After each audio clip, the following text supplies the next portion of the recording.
Alright, welcome back everybody, and welcome newcomers. I go by the name of Clay Allen, aka the Basketball Poet, aka the channel where journalism meets storytelling. Now before we move on with the video, I just want to quickly let those of you that are unaware know about what's been going down on my social media this past week or so.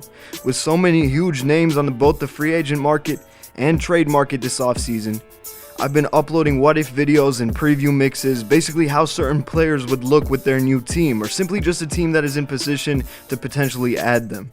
So far we have a Kawhi to the Celtics what if edit, a LeBron and Kawhi Lakers preview, and even a preview for the main focus of today's video, DeMarcus Cousins to the Golden State Warriors.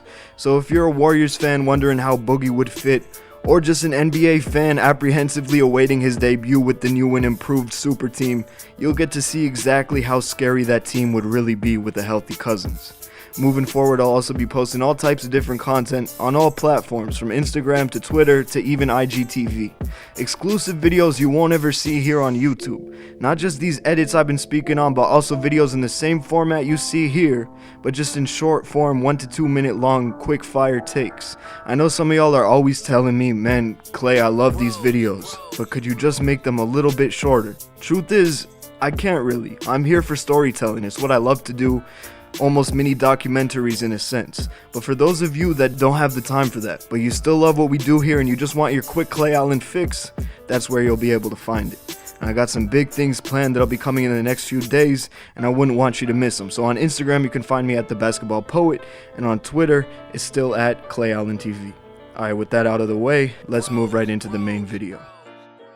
When DeMarcus Cousins announced his decision to join the defending champion Golden State Warriors group set to contend not only for a three-peat, but their 4th title in 5 years, the NBA world was sent into shock. Warriors haters and fans alike, we all had questions. How could this happen? How did this happen? Was it the infamous Achilles injury that led him to be too much of a risk for other franchises to have the luxury to take? Or the fact that, as a result, Boogie will likely only have a season in him next year, if that, and most teams don't have the luxury of expending a roster spot on someone who will not be ready until far past the season opener. Or the fact that most teams don't have the culture to sustain his hot-headed nature and potentially chemistry-crushing persona that Boogie possesses. Or even the fact that the Warriors were simply so good that they were easily the first option to call when the offers weren't coming in as Cousins had expected, as he waited days and days past the opening of the free agency moratorium period.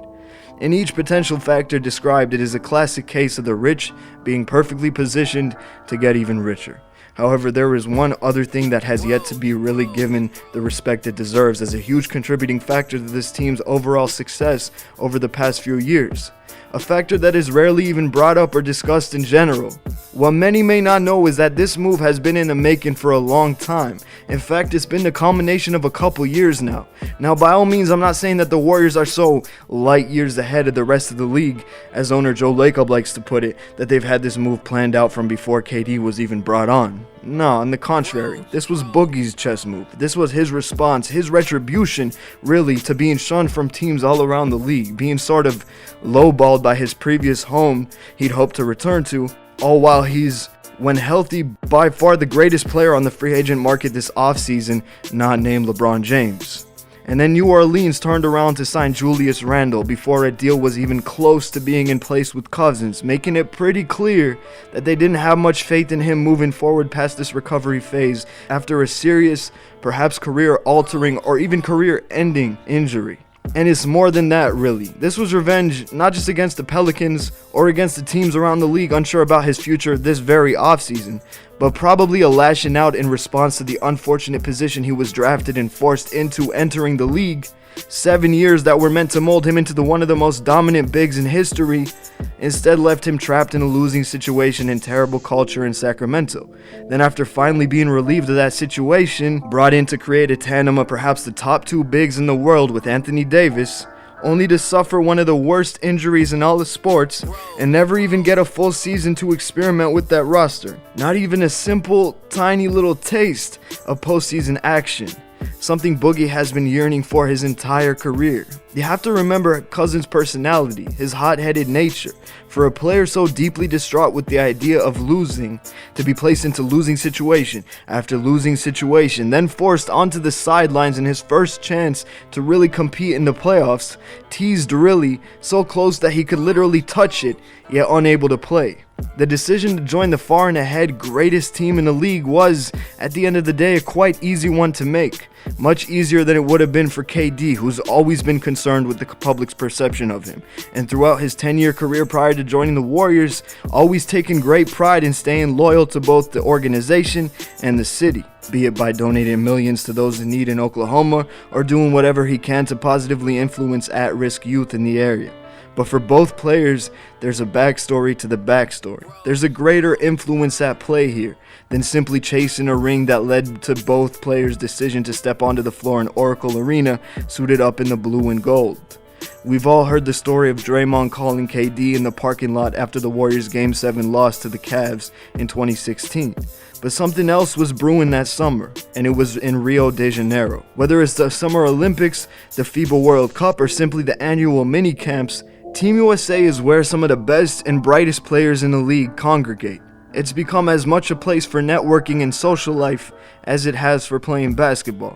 These camps and competitions every summer are in fact breeding grounds for the super teams that have come to define the modern NBA.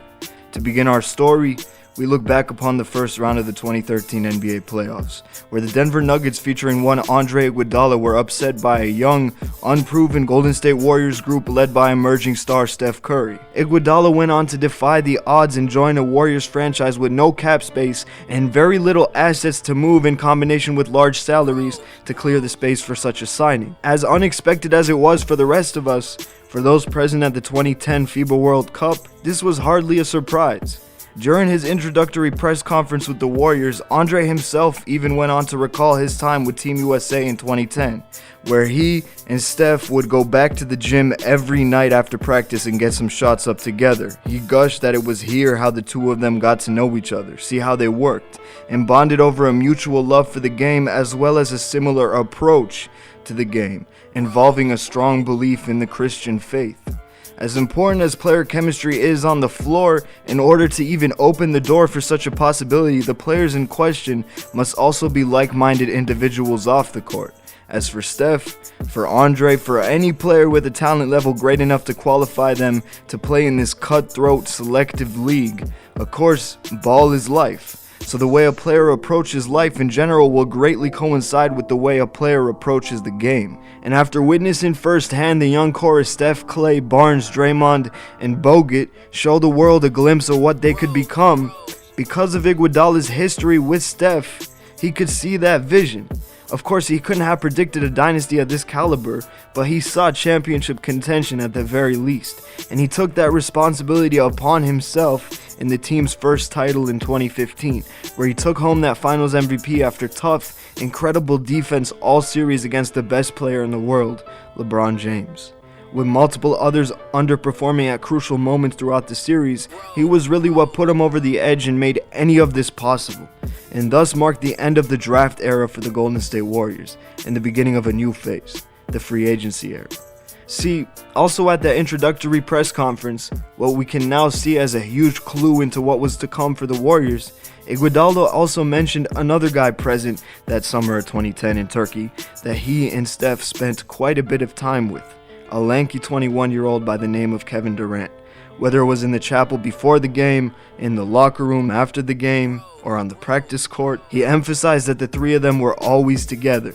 Again, this was said in 2013, 3 years before Durant's league-altering decision, before the thought of it had even crossed his mind. But maybe, just maybe, it had crossed Iguodala's. Kevin and Andre had also competed together in the 2012 Olympics in London, and perhaps that was why the idea was still fresh in his mind the next summer. Steph, on the other hand, and later Thompson and Green would go on to play with Durant at many different Team USA minicamps. Plenty of time to bond, plenty of time to, in an undisclosed manner, recruit. Of course, all of it had to be discreet. It was simple bonding, as anything further would have had them fined heavily for tampering. But it was enough to plant a seed in KD's mind. and that thought must have been hard to shake when competing against them in his final playoff series, dressed in the Thunder's orange and blue, with the possibility of this huge career-shaping move literally right around the corner. Now bounce back to the 2016 Olympics in Rio, having taken place just a month after Durant announced his signing to the Warriors.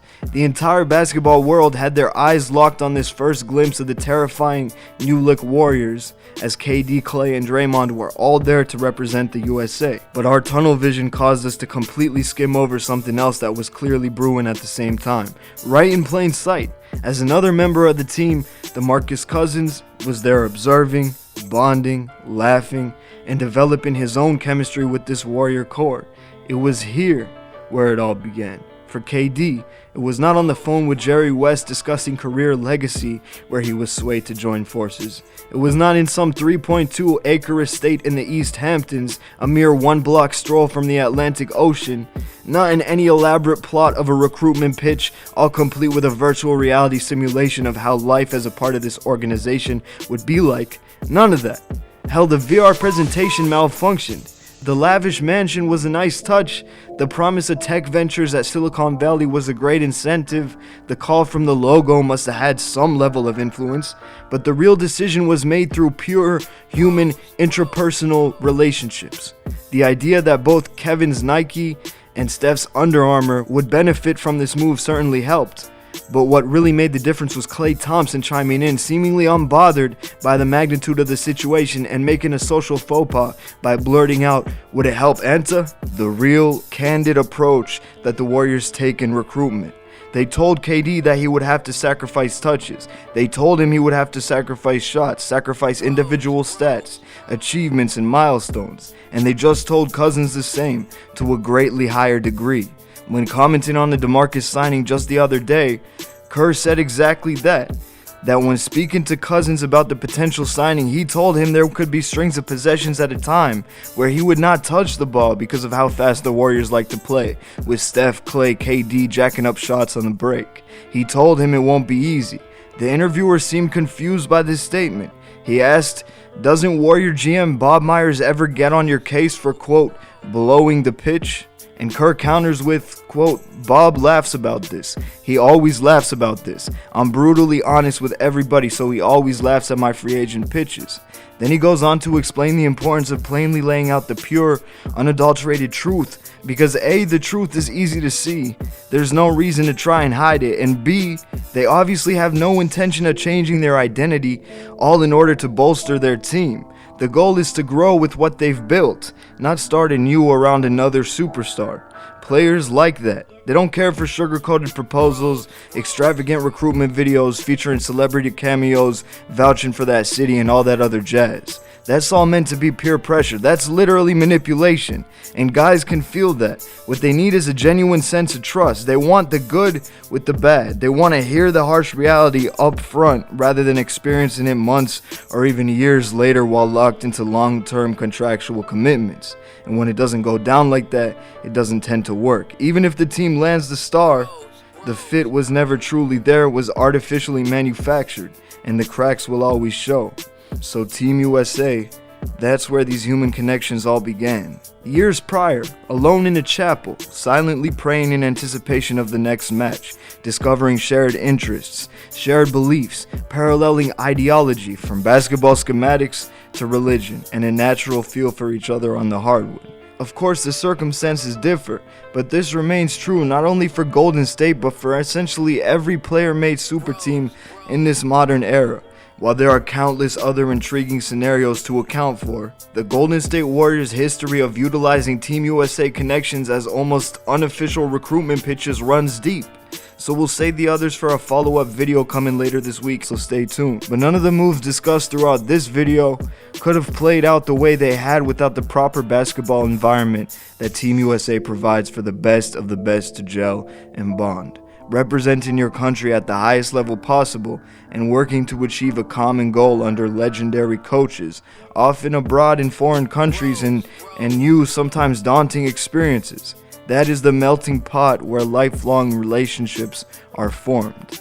And when the opportunities in free agency present themselves in an era where there's more player power and movement than ever before, you need look no further than the everlasting relationships built at Team USA as ground zero when predicting the next big move. Alright, I hope y'all enjoyed. If you did, make sure to leave it a like, show me some love. As I said at the start, go and check out all this extra content on my social media. All links will be in the description. And as always, leave any thoughts, feelings, perspectives in the comment section down below. And subscribe and turn on post notifications for more basketball content where journalism meets storytelling. And I'll see you all next time. Peace.